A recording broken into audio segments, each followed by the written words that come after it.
Gymnasium of the Kinosaries, one of the many places where philosophers came to enrich the mind and enlighten the spirit. There is no better setting for learning than in a quiet place far away from the commotion of the city. Education held a very important place in Greek society. The most prominent educators were philosophers, whose teachings ranged from everyday rituals to the makeup of the universe. Once your tour is complete, come find me, and we can discuss what you've learned. Farewell for now, wanderer.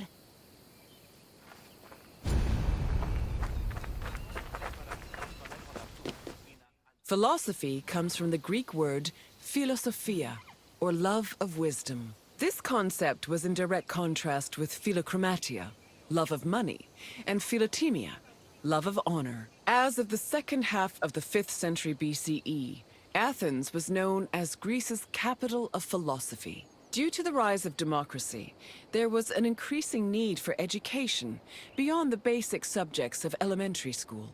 Athenian citizens needed to be able to participate in various functions of the democratic state, such as being elected for office, proposing new laws, engaging in military decisions, or simply defending their rights.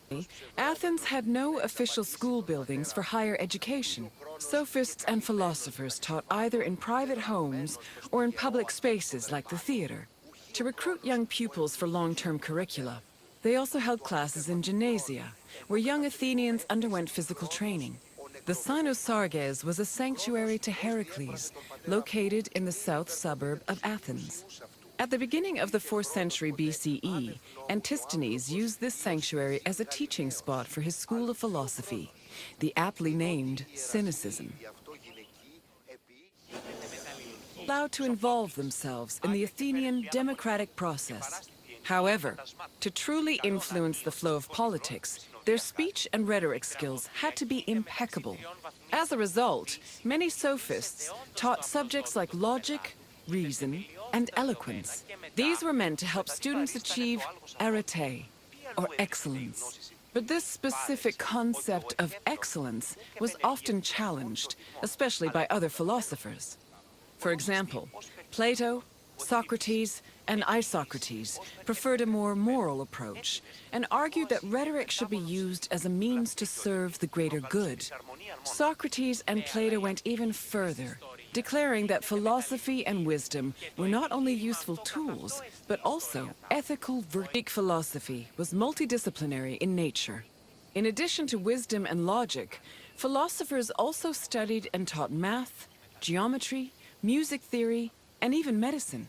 For example, the philosopher Prodicus wrote a treatise called On Human Nature, where he outlined various explanations on human physiology. Philosophy's influence was also great enough to affect medicine. Hippocratic physicians were known to incorporate philosophical ideas into their work, and the treatise On Airs seems to be influenced by pre-Socratic theories on air being the first principle of the universe. The famed philosopher Socrates had an ambiguous relationship with sophists. In Plato's dialogues, Socrates is portrayed as being in constant opposition with the famous sophists of his time. Aristophanes' comedy, The Clouds, meanwhile, depicts Socrates as a sophist himself, constantly demanding payment for his teachings. Socrates was in fact very poor and made no money off his teachings. He also differed from the sophists in that while they only taught aristocratic youths, Socrates taught everyone, regardless of station. Unfortunately, his controversial ideas and practices did not sit well with the city of Athens, and he was eventually tried for impiety. But a way of life.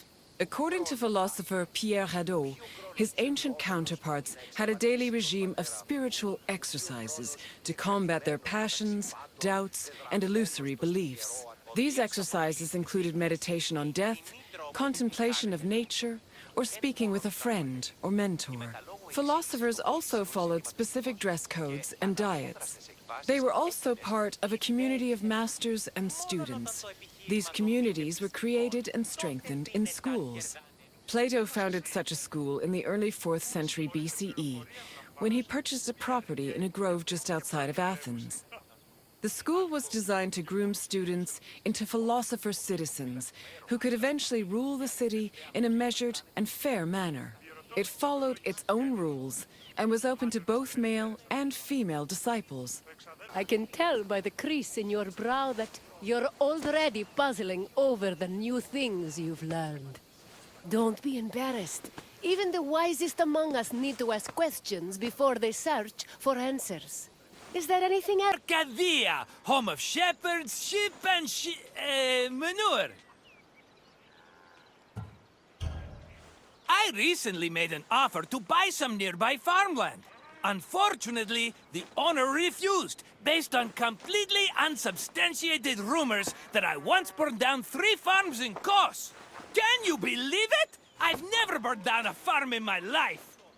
I may have once paid someone else to do so, but I assure you, my reasons were entirely acceptable and in the best interest of everyone involved. Arcadia was well known for its sublime natural vistas. Farmers and shepherds were seduced by its beauty, and it's easy to see why. I have to leave for now, but I'll meet you again when you finish your visit. Until then, my friend! Grain was a staple of the Greek diet, to the point where Homer referred to his compatriots as mortal eaters of bread. Grain farming was a meticulous process. Due to dry summers, artificial irrigation was impossible, so farmers had to rely on rainfall to water their crops. This gave them very narrow windows for sowing and harvesting. On a farm of this size, only half of the field would be planted every year, while the other half would lie fallow to avoid exhausting the soil. According to the poet Hesiod, the best time to sow grain was in autumn, and the best time to harvest it was in May.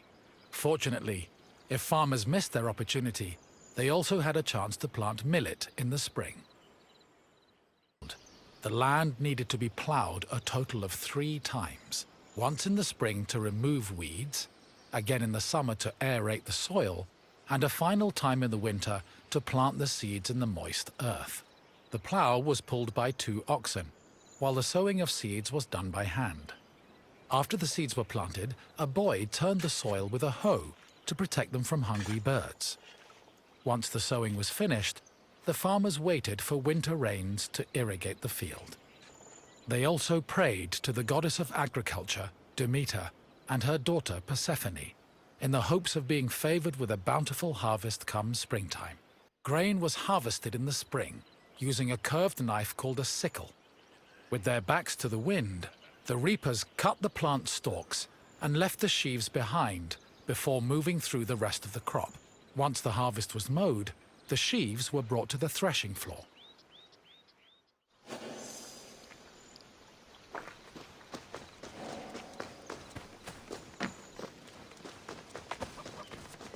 Animal husbandry was an important part of Greek agriculture. Farmers usually kept cattle, donkeys, sheep, goats, pigs, dogs, geese, and chickens.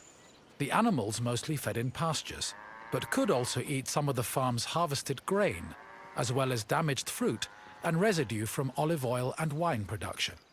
Livestock had several purposes. Their manure was used to fertilize the fields, and their grazing helped remove weeds. Arcadia was a mountainous region believed to be the home of the god Pan, so farmers were more likely to keep sheep. Most farming tools were simple, handmade implements made of wood and occasionally tipped with iron. The most complicated tool was the plough, which was made up of several parts, including a beam, a drawbar, and a yoke. A 2-pronged hoe, meanwhile, was used for tilling soil, and farmers also had tools for digging and weeding. After the sheaves were harvested, workers brought them to the threshing floor to extract the grain. Oxen or donkeys were hitched to a post in the center of the floor and guided around it, while workers threw sheaves under their hooves. The animals, stomping, forced the grain kernels out of their casings. Afterwards, the kernels were collected for the winnowing process. Winnowing helped separate the heavier grain seeds from the chaff. It began with using a wooden shovel to toss the grain. While in the air, the wind blew away the lighter chaff, leaving only the heavier grain. To remove the remaining chaff, the grain was tossed in a wooden basket called a lignon, which filtered the grain until only clean kernels remained. Barley, which was used to make flour, was different from other types of grain. Threshing was not enough to separate the barley from its husk, so instead, it was roasted in a specialized tool called a frigatron. After the barley was roasted, it was pounded with a mortar and pestle. The pounded grain was then ground into a meal, using either a hand mill or a hopper mill. Grinding was boring work, so workers often lightened the mood with a mill song. Once the barley was completely ground, it was sieved using a wicker basket called a koskinon, making it ready for use.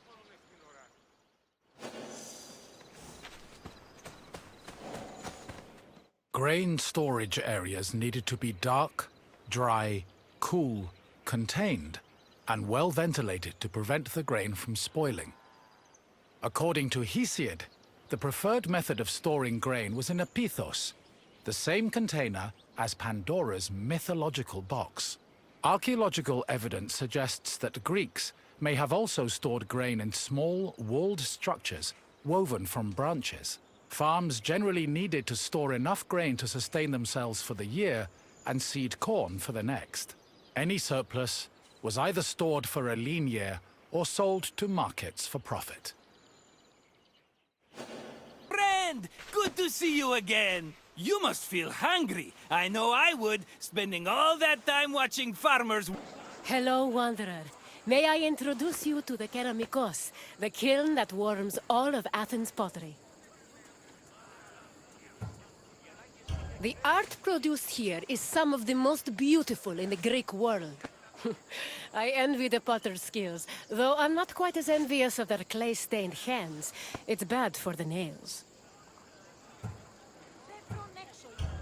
The Keramikos was a special neighborhood in Athens, where potters created vases and containers that stood all over Greece. This tour will take you through the elaborate process needed to turn something as simple as muddy clay into ornate perfume vases and gilded wine cups. Come find me when you complete your visit, and we can talk more about what you've learned.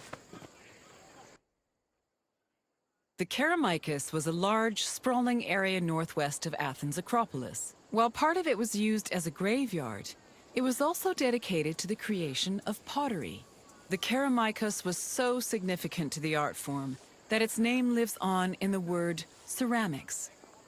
Perhaps drawn by the river, potters moved into the area and formed their own bustling community. It's believed that by the end of the 5th century BCE, hundreds of thousands of pottery vessels had been made in Athens, including everything from heavy, undecorated cooking pots to delicate and beautiful containers reserved for the most precious oils. Sadly, only around 1% of these works survive today, some only in small fragments. Raw clay from a river was hardly fit for a potter's wheel. Athenian potters used clay that was rich in iron, which created the distinctive orange-red coloring seen in Athenian pottery.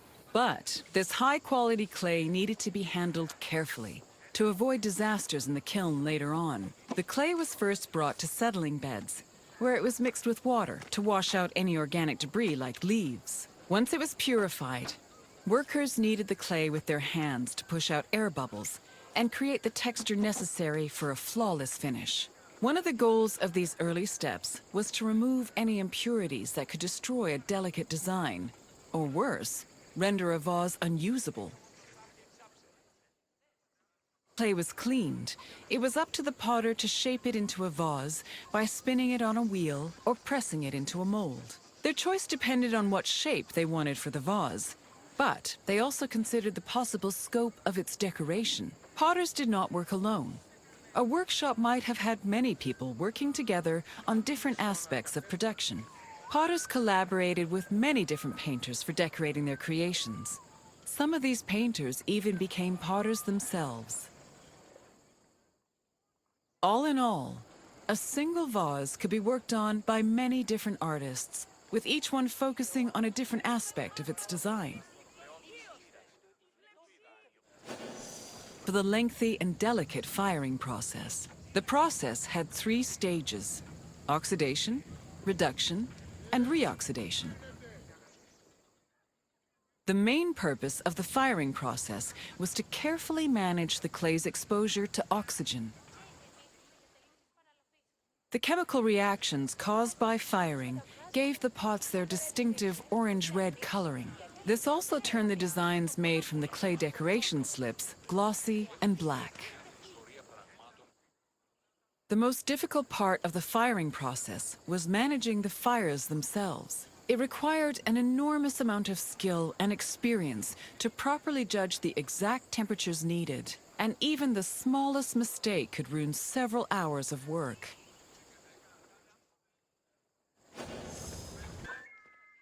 Vases could be decorated in all sorts of ways. Before 530 BCE, Athenian vases were decorated using the black figure technique, where figures and designs were painted as dark silhouettes. At the end of the 6th century BCE, painters created a new technique called red figure, an inversion of the painting process that left the figures in red and the background in black. This gave the artist more freedom to better explore details like muscles and individual locks of hair. Designs were sketched onto the bare surface of the pot using a thin, sharp tool. Thin relief lines, which helped define subtle elements like facial features, were added using a brush made of a few stiff hairs. More elaborate vases were sometimes gilded, but these decorations were so delicate, they were most likely only added after the firing process. You've returned! As you can see, pottery was an arduous and delicate process, but was exemplary of the skill and craftsmanship that dominated Greek art and culture.